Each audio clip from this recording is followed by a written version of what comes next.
Good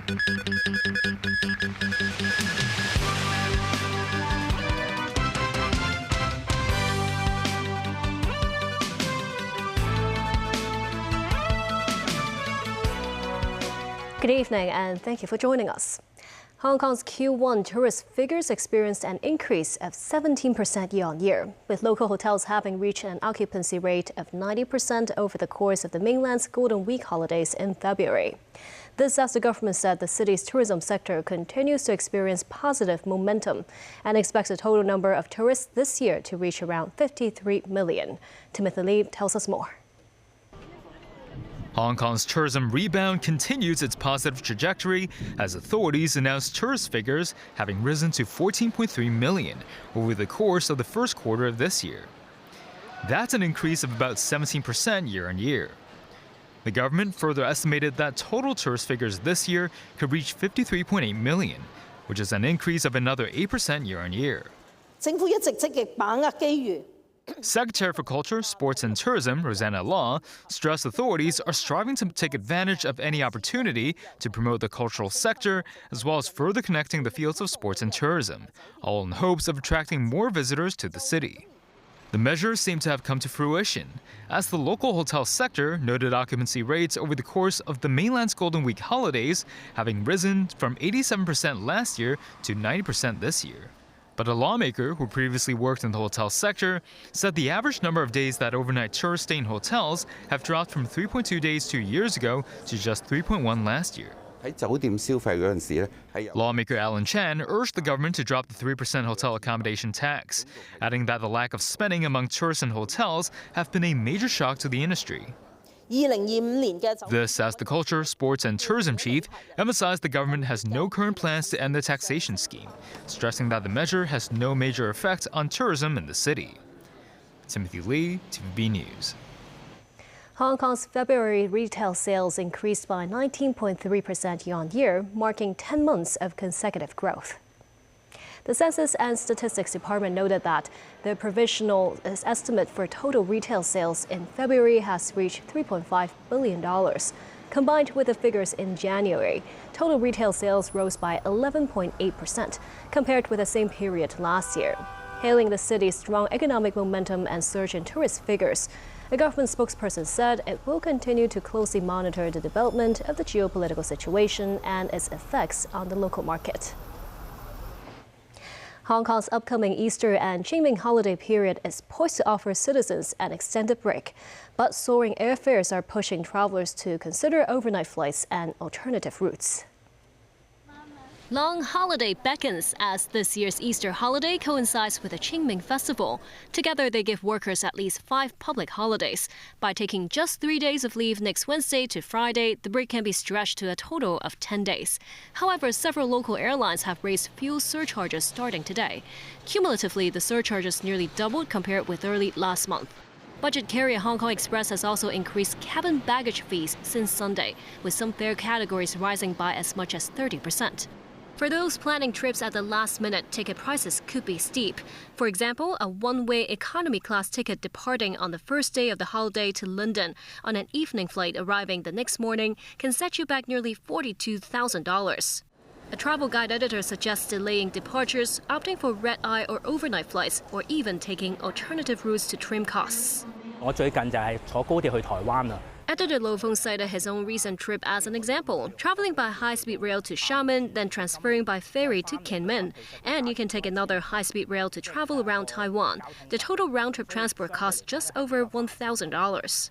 As for the mainland, while there is no Easter holiday, the Qingming Festival creates a long weekend from Saturday to Monday. Some mainland holiday makers have taken additional leave to extend their break. This tourist says she had taken 3 extra days off for a 6-day trip.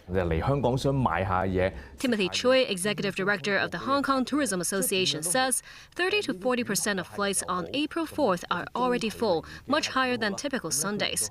The Immigration Department estimates around 6.44 million passenger trips will pass through Hong Kong during the holiday period, with about 84% via land boundary crossings.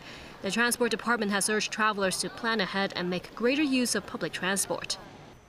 At least 5 people were killed in an Israeli strike early Wednesday in Beirut's Jenin neighborhood. This comes as Israel's defense minister outlined plans for Israeli invasion of Lebanon while speaking to military officials. Danny Rao tells us more. At least 5 people were killed in an Israeli strike early Wednesday in Beirut's Jinnah neighborhood. Lebanon's health ministry said in a preliminary count 21 people were also wounded in the strike in Jinnah. The strike came without warning and Israel did not declare the target. When it does, it often says it is targeting operatives from the Hezbollah militant group. Emergency workers rushed to the scene to search for victims. Meanwhile, Israel's military confirmed 4 more soldiers have been killed in Lebanon as its forces and Hezbollah militants continue to trade fire. An Israeli military spokesperson said a total of 10 soldiers have died since Israel launched its invasion of southern Lebanon.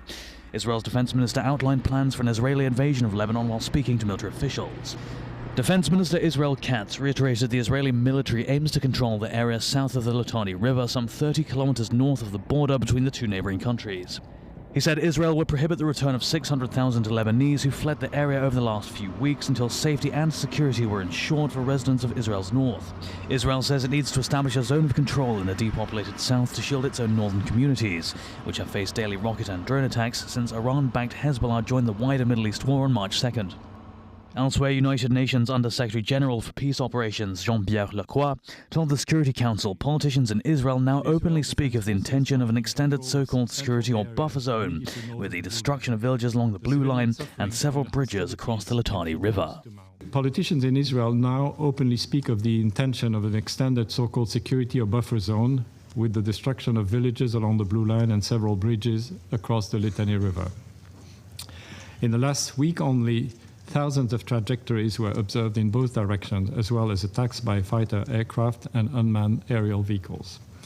The Israel Defense Forces are advancing deeper into Lebanon, and clashes have been observed, including in very close proximity to UNIFIL headquarters in Nakura, which has been the subject of multiple impacts. At least 3 members of UNIFIL were killed earlier this week in 2 separate attacks. Dan Rao, TVB News.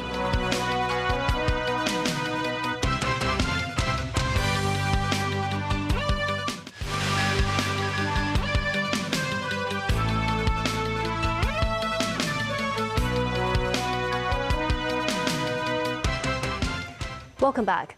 Residents of Cuba's Matanzas, where the Russian oil tanker docked Tuesday morning, remain apprehensive about life in the Caribbean country, despite the vessel's arrival. The tanker marked the first oil shipment to Cuba since January. But the day the Anatoly Elotkin entered Matanzas Bay, more than half of the city was without electricity. Without electricity, water cannot be pumped into houses, forcing residents to make trips to the nearest water source and carry heavy buckets home. Residents interviewed at the town remained pessimistic about the future, not believing an oil tanker could make a difference. A Wanful Court electrician on Wednesday said he turned off the main switches to firefighting pump room across 8 blocks. This incidentally would also have turned off the fire alarm system, but the electrician claimed he had no idea. This came at the independent committee's hearing on the Taipo blaze. Mimosa Ngai reports. The 7th public hearing resumed at Central City Gallery. Questioned by Victor Dose, the lead senior counsel of the independent committee, Lok Xin-ying, a clerk at the Wanful Court's property management office, continued to testify. Lok recalled that Prestige Construction and Engineering, their estate's contractor, had insisted on repairing the freshwater tanks because some parts of them were damaged. She said Prestige had planned to replace the freshwater tanks temporarily with the fire services tanks. Under the project, the fire services tanks would be changed to the freshwater tank standard. Lok said it was common to see more than 100 proxy votes placed in the voting boxes to decide on key issues at the owners' corporation meetings. At the meeting to select willpower, the estate's consultant, Lok, said that about 200 to 300 proxy ballots were used in the voting process. While Lok said some people who attended the meetings might not have been owners, the clerk said she had never tried to verify their identities. Wanful Court electrician Lok Guo admitted to having turned the firefighting pump room main switches off in all 8 blocks, based on a work request by Prestige, who wished to empty some water tanks. He was aware that only a registered fire services installation contractor could handle the job, so he asked Lok, who was in the management office at the time, before conducting the work. Lok recalled Lok saying that Prestige required their help and that with an electrician's license, he should help them. While realizing he wasn't qualified to do so, Law pressed ahead because he feared consequences for not complying with orders. Asked if he knew that would have led to the shutdown of the fire alarm systems, Law said he had no idea. And if he did, Law said he wouldn't have done it. Technical officers Lam Man-yan, who had left his post at one food court for about 6 months, said he had no clue that his 2 colleagues, including Law, had switched off the power to the alarm systems. Lam said the 2 technicians would only report to him when they had challenging tasks, and otherwise he wouldn't know what the 2 had been up to. Justice David Look, the committee's chairman, interrupted and asked, "What's your role then?" Lam stressed that he would have stopped Law from doing the work if he was at one food court back then. During the hearing, Justice David Look once again urged the public to take an objective attitude towards the witnesses. Members 9, TVB News. Starting today, taxis must accept at least 2 forms of e-payment. The Transport Department says the mandate's first-day rollout has been smooth so far. At the taxi stand near Chunwan West MTR station, notices have been put up reminding passengers to check which e-payment methods are accepted before boarding. Under the new mandate, taxis must provide at least 2 electronic payment options. One must be QR code-based, such as WeChat Pay Hong Kong and Alipay Hong Kong, while the other must be non-QR code methods, including Octopus cards, credit cards, or FPS. Without reasonable explanation for failure to comply, taxi drivers could face a maximum fine of $5,000 and 6-month imprisonment. 90% of Hong Kong's taxi drivers are said to have installed systems that support e-payment. Transport Department officers could be seen inspecting implementation. Also on the ground this morning was Commissioner for Transport Winnie Tse. Passengers interviews say payment becomes much more convenient, eliminating the need to handle cash or wait for change. Some taxi drivers welcome the change, saying quicker transactions allow more trips and boost business. But not all cabbies are convinced. This driver says he did not feel much difference, adding that while the industry must comply with government requirements, some tourists may still prefer paying with cash. The Transport Department says overall operations have been smooth on the first day, but many taxis still haven't put up notices listing accepted e-payment methods. Public transport is the backbone of our transport system in Hong Kong. So I expect to work very closely with the operators of our public transport operators as well as cross-boundary transport operators so as to enhance the service and to keep our public transport #1, the very good reputation. Tse adds that payment platform stickers are provided free of charge, so more efforts will be made to educate drivers. Addressing concerns about weaker network signals at boundary taxi stands, which could affect e-payments, Tse says government Wi-Fi services are available and she believes the issue won't be significant. Fares have been adjusted for the city's 6 main outlying island ferry routes, with the Cheung Chau route experiencing the biggest hike. Some residents said the fare hike has increased their economic burden, while some tourists said they might reconsider visiting the islands. Timothy Lee has more. At the Central Ferry Piers, various ferry companies have displayed the latest fee schedule.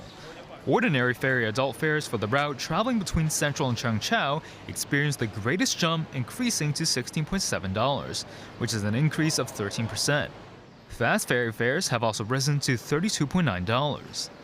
For Sundays and public holidays, ordinary ferry fares have risen to $24.8 and $47.6 for fast ferries. Some Cheung Chau residents shared their thoughts on the latest fare hike. This woman said residents on the island have no choice, noting that the increases are a major economic burden for them. While this man echoed the sentiment, adding that islanders can only depend on these ferries to reach the city center.